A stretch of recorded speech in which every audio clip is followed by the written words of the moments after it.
Channel express में आपका स्वागत है। मैं शालू और आप हमारा कार्यक्रम देख रहे हैं छोटी मुलाकात बड़ी बात। हर बार हम अपने कार्यक्रम में एक ऐसी नई शख्सियत से मिलवाते हैं जिन्होंने बड़ी कठिनाइयों का सामना करके अपने लाइफ में बहुत सी अचीवमेंट हासिल की होती है। जो आज की हमारी गेस्ट हैं, शख्सियत हैं, वो है मिसेस गौतम जैन मैम जी, जिन्होंने 32 साल शिक्षा के क्षेत्र में कार्य किया है और पिछले 12 सालों से वे Jain girls senior secondary school की प्रिंसिपल भी रह चुकी हैं। तो आइए उनसे ही बात करते हैं उनके विषय में। मैम, आपका हमारे कार्यक्रम छोटी मुलाकात बड़ी बात में बहुत बहुत स्वागत है।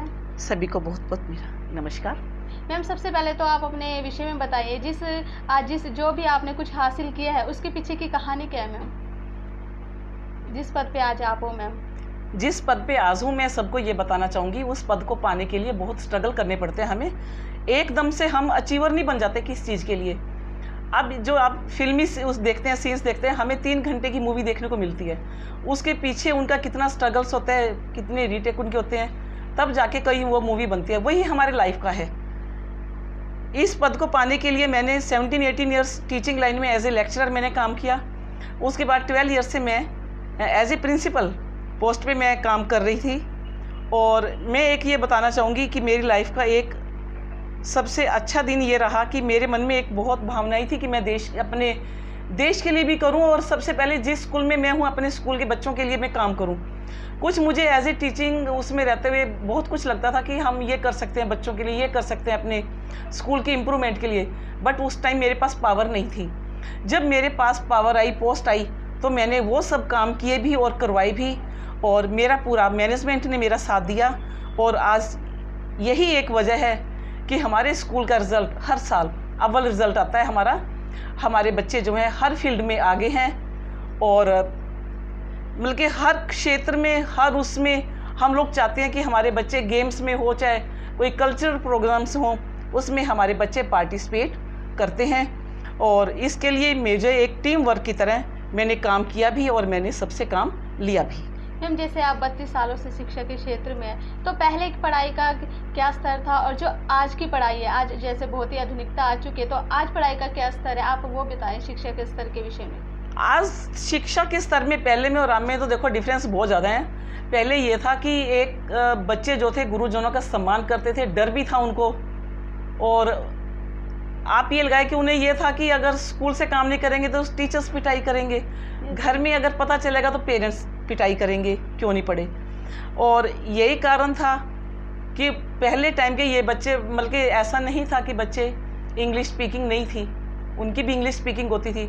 आज जो बच्चों का, पेरेंट्स का फोकस है वो यही है कि मेरा बच्चा अभी प्री प्राइमरी में जा रहा है और नर्सरी फर्स्ट सेकंड तक आते थे, मेरा बच्चा इंग्लिश स्पीकिंग सीखे और मेरा बच्चा टॉप करे।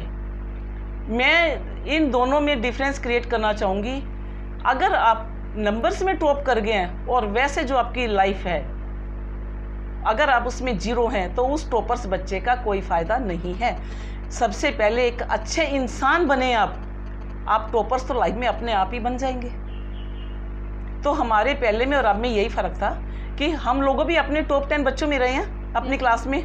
ऐसा नहीं था, हम पढ़ते भी थे, हमने लाइफ को एंजॉय भी किया खूब पढ़ाई के साथ। आज बच्चे पढ़ते तो आज भी बच्चे हैं, एंजॉय भी करते हैं, लेकिन उनके थोड़े से फील्ड चेंज हो गए हैं। ये मैं सब बच्चों के लिए नहीं कह रही हूँ, पढ़ने वाले बच्चे आज भी टॉपर्स हैं, आज भी जितनी तादाद में आज IAS, IPS, डॉक्टर्स, इंजीनियर्स बन रहे हैं, शायद वो हमारे टाइम में नहीं था इतना, आज बन रहे हैं। Yes ma'am. लेकिन मैं कहती हूँ डिग्री लेने के साथ साथ आप एक अच्छे इंसान सबसे पहले बने।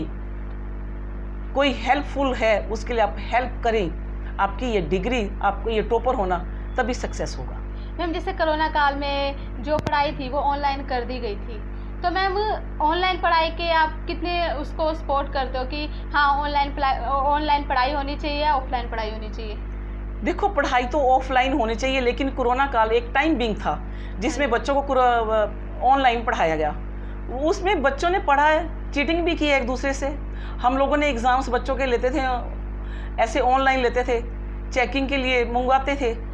उसमें कितने बच्चे ऐसे थे जिनके सेम निकलते थे। फिर हम उनसे फ़ोन करके पूछते कि आपका पेपर एक जैसा कैसे हो गया। पता चलता था कि एक ही बच्चे ने सबका लिख के दे दिया पेपर। बहुत गलत चीज़ रही है ये। बच्चा ऐसे सीखता थोड़ी ना ऑनलाइन में। जो बच्चा एक टीचर के कांटेक्ट में आके सीखेगा ना, उससे वो अपनी लाइफ की चीज़ें उससे शेयर करेगी, टीचर एग्जाम्पल्स देगी और वो बच्चे के माइंड में फीड कर देगी। ऑनलाइन तो जस्ट कंप्यूटर लाइन है, कंप्यूटर तो जो आपको दिया है, क्वेश्चंस दिया, आप वही कर रहे हैं। लेकिन मैम आजकल बच्चे ये चाहते हैं कि सिर्फ उनकी पढ़ाई ऑनलाइन हो, ऑफलाइन तो वो स्कूल जाना पसंद ही नहीं करते कोरोना काल के बाद। तो मैम जैसे स्कूल खुले और जैसे आप टीचर्स प्रिंसिपल्स रह चुके हैं, तो आपने क्या बिहेवियर देखा बच्चों का, कैसा बिहेव देखा चेंजेस कोरोना काल के बाद पढ़ाई देखो को लेकर? इसमें भी मैं ये कहना चाहूँगी कि सभी बच्चे तो ऐसे नहीं थे, बहुत जो टॉपर्स बच्चे थे ना, इंटेलिजेंट बच्चे थे, हाँ जी मैम। वो ये चाह रहे, बल्कि सोचते थे कि गलत हो गया हमारे साथ ये, हाँ जी। कि हमें बहुत अच्छा अपना गेन करना था, जो भी गोल था उनका, हाँ जी। और उसमें वो बच्चे सक्सेस हो गए जो बच्चे पास भी नहीं होना चाह रहे, बल्कि हो ही नहीं सकते थे। क्लास में सभी बच्चे तो एक जैसे नहीं होते, उसमें टीचर्स बोलते थे कि मैम ये बच्चा तो कभी भी पास नहीं होगा, और वही बच्चा 85% 82% बच्चे ले आ रहे हैं, और जो टॉपर्स बच्चे वाली लाइन थी वो 95 92 ऐसे आ रहे हैं। तो वो बच्चा जो फेलियर था, वो बच्चे उस लाइन में आके जब खड़े हो जाते हैं ना, तो उन बच्चों को फील हुआ कि हमारे साथ गलत हुआ ये सब कुछ, और वो बच्चे बहुत खुश हुए हैं जो पास भी नहीं हो रहे थे, जिनको आता ही नहीं था कुछ भी, और वो पास हो गए। वो तो कहते हैं कि हर साल कोरोना पीरियड चले और हम लोग ऐसे ही ऑनलाइन पेपर दें और पास हो जाएं, बट गलत है। मैम आजकल कुछ पेरेंट्स ट्यूशन को ज़्यादा तवज्जो दे रहे हैं, मतलब वो चाहते हैं कि उनका बच्चा ट्यूशन जाके ही इंटेलिजेंट होगा और पढ़ेगा। क्या मैम इस तथ्य में कितनी सच्चाई है मैम? देखो मैं ये चाहूँगी, आज 90% मदर्स जो हैं एजुकेटेड मदर्स हैं, और वो अपने बच्चे को जब तक पढ़ा सकती हैं इजीली, वो ट्यूशन पे मत भेजें, अपने बच्चों को अपने पास लेकर बैठें, उनको होमवर्क कराएं, क्योंकि जब एक मदर अपने बच्चों को अपने साथ लेकर बैठेगी, वो अपनी बातें उससे शेयर करेगी और उस बच्चे से स्कूल के बारे में भी पूछेगी, टीचर्स के बारे में पूछेगी। बहुत कुछ बच्चा अपने पेरेंट्स से सीखता है, जब एक मदर का और बच्चे का सानिध्य मिलता है ना, तो बच्चा बहुत कुछ सीखता है उस टाइम। इसलिए जब तक एक मदर अपने बच्चों को इजीली पढ़ा सकती है तो पढ़ाई, उसके बाद अगर किसी सब्जेक्ट में उसे दिक्कत आने लग जाती है, मैथ्स है, साइंस है, और भी जिस भी फील्ड में दिक्कत आ रही है, तब वो ट्यूशन भेजे बच्चों को, अदरवाइज ना भेजे। मैम जैसे आजकल प्राइवेट स्कूल और गवर्नमेंट स्कूल, ज़्यादातर लोग चाह रहे हैं कि उनके बच्चे प्राइवेट स्कूल में पढ़ें, लेकिन हाल ही में अभी जो हरियाणा के मुख्यमंत्री जी थे, उन्होंने गवर्नमेंट स्कूल पीछे बंद भी करने की बात की गई है, तो मैम इस विषय में आपका क्या कहना है? पहले क्या बच्चे गवर्नमेंट स्कूल में नहीं पढ़ते थे? पहले गवर्नमेंट स्कूल्स में पढ़ाई भी थी, बच्चे पढ़ते भी थे, प्राइवेट स्कूल तो बहुत कम सुनने में आते थे। आज प्राइवेट स्कूल्स की तादाद बढ़ गई है। और सेकेंडली मैं ये कहना चाहूँगी, न्यूज़पेपर में मैंने पढ़ा था कि गवर्नमेंट जो है, हरियाणा गवर्नमेंट 105 सरकारी स्कूलों को बंद करने जा रही है। ऐसा क्यों हो रहा है? क्यों बच्चों पे गाज गिरा रहे हैं? उनकी पढ़ने की लाइफ है, हर बच्चा सब प्राइवेट स्कूल में नहीं जा सकता, उनकी इतनी हैसियत नहीं है कि अपने बच्चों को इतनी फीसें दे के पढ़ाई, तो उनके लिए ये द्वार क्यों बंद कर रही है गवर्नमेंट? क्या वो भिक्षावृत्ति की तरफ जाएंगे, या उनका मन नहीं करता कि हम पढ़ें? गलत चीज़ें हैं ये सब बहुत, और हम ऐसा होने नहीं देंगे कि अगर गवर्नमेंट स्कूल्स बंद हो रहे हैं, नहीं हो। और गवर्नमेंट ने एक पॉलिसी चली थी कि अगर बच्चा गवर्नमेंट स्कूल में पढ़ता है तो वो 500 रुपये फीस देगा, और अगर वही बच्चा प्राइवेट स्कूल में जाएगा तो 1100 रुपये गवर्नमेंट देगी। आप खुद समझदार हैं, आप इस चीज़ से अंदाज़ा लगा सकते हैं कि गवर्नमेंट ऐसा क्यों करेगी कि अपनी जेब से 1100 रुपया देगी, और बच्चा अगर जाएगा तो वो 500 रुपया देगा। और कुछ सालों के बाद क्या होगा, जब 5-7 साल के बाद वो बच्चा यूज्ड हो जाएगा प्राइवेट में पढ़ने के, फिर गवर्नमेंट सरेंडर कर देगी, जी हमारे पास तो अब इतना पैसा नहीं है बच्चों को पढ़ाने के लिए, हम तो दे नहीं सकते। तब वो बच्चा ना गवर्नमेंट स्कूल के लायक रहेगा, क्योंकि गवर्नमेंट स्कूल में वो पढ़ नहीं पाएगा, जिसने प्राइवेट का टेस्ट ले लिया, प्राइवेट में जाने के लायक नहीं रहेगा, क्योंकि उसके पास इतने पैसे नहीं होंगे।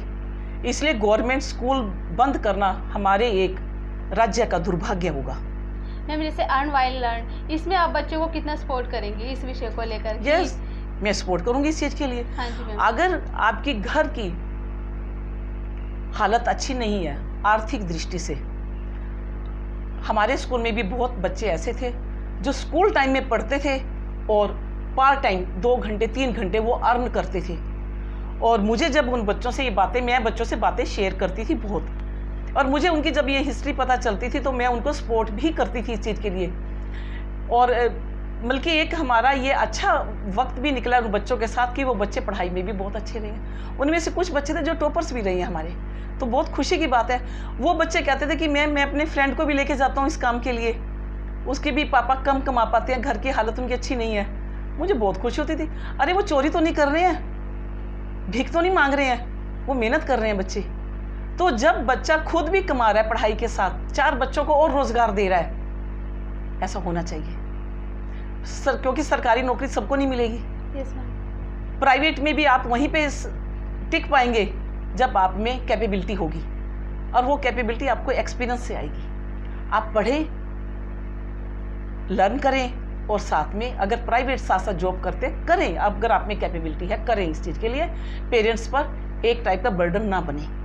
मैम, आप उन पेरेंट्स को क्या, एक टीचर होने के नाते क्या सलाह देना चाहोगे कि वो अपने बच्चों को एक सही एजुकेशन, उनके लिए एक ऐसी सलाह जिससे वो अपने बच्चों को कुछ अच्छा सिखा सके? आप एक टीचर होने के नाते क्या कहना चाहेंगे मैम? देखो, मैं एक दोहे से बताऊंगी आपको। गुरु गोबिंद दो खड़े, काके लाऊ पाए, बलिहारी गुरु आपने जिन गोबिंद दियो मिलाए।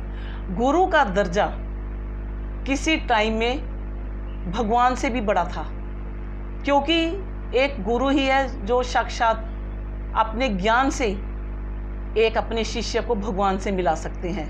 आज का दौर चेंज हो गया है। हम टीचर्स के लिए सिर्फ एक दिन 5 सितंबर को ही टीचर्स डे सेलिब्रेट करते हैं, लेकिन टीचर्स डे तो हर रोज़ सेलिब्रेट होना चाहिए, क्योंकि एक कुम्हार जब अपने घड़े को बनाता है तो वो बाहर से थापी से उसको पीटता है और अंदर हाथ देता है कि मेरे घड़े की शेप अच्छी आ जाए, मेरा घड़ा टूटे ना। सेम वही हालत एक टीचर की होती है। अगर वो बच्चे को किसी गलत चीज़ के लिए पनिश करती है तो वो इसीलिए कि मेरा पढ़ाया हुआ बच्चा एक अच्छा इंसान बने, अपने स्कूल का नाम करे, अपने माता पिता का नाम करे। इसलिए अगर कोई टीचर किसी बच्चे को किसी के लिए किसी भी बात के लिए पनिश करती है थोड़ा, वो उसके लिए गलत काम के लिए नहीं करती। पेरेंट्स उसको सपोर्ट मत करें बच्चे को। अदर वो बच्चा क्या रिस्पेक्ट करेगा टीचर की, जब पेरेंट्स आएंगे स्कूल में कंप्लेंट लेंगे कि आपने मेरे बच्चे को क्यों मारा। कोई टीचर से उसको बैर थोड़ी ना है। तो इसलिए मैं सभी पेरेंट्स को ये कहना चाहूँगी कि आप बच्चे को उसके गलत काम के लिए सपोर्ट ना करें। अगर बच्चे को टीचर थोड़ा पनिश कर रहा है, टीचर को बच्चे से कोई बैर नहीं है। आप बच्चे को समझाएं कि जिस गलती के लिए टीचर ने तेरे को आज पनिश किया है, कल को मेरे को वो गलती सुनाई ना दी, आप वो गलती रिपीट मत करें। वो बच्चा टीचर की रिस्पेक्ट भी करेगा और अपने पेरेंट्स की रिस्पेक्ट भी करेगा। मैम, जैसे आप जिस मुकाम पे हो तो इसका श्रेय किसे देना चाहोगे? इसका श्रेय देखो एक पेरेंट्स को तो स्टार्टिंग जाता है, क्योंकि उन्होंने हमें जन्म दिया है, हमें इस काबिल बनाया था कि हम स्कूल जाएं। लेकिन आज जैसे मैं देखती हूँ कि पेरेंट्स छोटे छोटे बच्चों के साथ बहुत अवेयर है, मेरा बच्चा ट्यूशन पे जाएगा, मेरा बच्चा ये करेगा। हमारे टाइम में ये चीज़ें नहीं थी, क्योंकि ट्यूशन रखना तो हमारे टाइम में ये था कि अरे इसका बच्चा नालायक होगा जो ट्यूशन पे जा रहा है। आज एक ये ट्रेंड बन गया है कि मेरा बच्चा ट्यूशन जा रहा है। तो फर्स्ट तो उन्होंने हमें जन्म दिया पेरेंट्स, फिर हमारे टीचर्स का बहुत बड़ा हमारे साथ योगदान रहा है, और थर्डली जो है हम अपने आप को भी देंगे, क्योंकि टीचर्स जो हमें सिखाते थे हमने उसे गेन किया है। हमें डर लगता था कि पिटाई ना हो, हम अच्छा काम करके जाएं, और यही कारण था कि हम अपने टाइम में टॉपर्स बच्चों में आते थे। और भगवान ने भी तो साथ दिया ना हम सब लोगों का। भगवान ने हमें उसी टाइप की बुद्धि बना के रखी कि हमने वो मुकाम हासिल किया। आज मैं आपके साथ यहाँ इंटरव्यू पे बैठी हूँ। ये थे हमारे साथ मैम गौतम जैन जी, जिन्होंने अपनी लाइफ से जुड़ी कुछ ऐसी बातें बताई जिसके बलबूते पर आज वो इस मुकाम पर पहुंची हैं कि एक सफल शिक्षा के क्षेत्र में एक सफल टीचर्स हैं। और सबसे बड़ी बात है, छोटी मुलाकात और बड़ी बात में बात निकल के सामने आई है कि ज़्यादा से ज़्यादा पेरेंट्स को अपने बच्चों को शिक्षा दिलाने के लिए, जैसे अगर जो कोई टीचर उनके बच्चों को कुछ कहता है या डांट भी देता है तो उसको नज़रअंदाज कर देना चाहिए, क्योंकि एक जो टीचर है, एक शिक्षक है, वही उनके बच्चों को विकास की तरफ ले जा सकता है, और ताकि उनके अंदर जो भी क्रिएटिविटी है वो बाहर उभर के एक टीचर ही बाहर लेके आ सकता है। तो इसके लिए हम बहुत बहुत धन्यवाद करते हैं मिसेस गौतम जैन मैम का, जो हमारे कार्यक्रम में आई और इतनी अच्छी बातें करी हमसे। मैम, आपका हमारे कार्यक्रम छोटी मुलाकात तो बड़ी बात में आने के लिए बहुत धन्यवाद।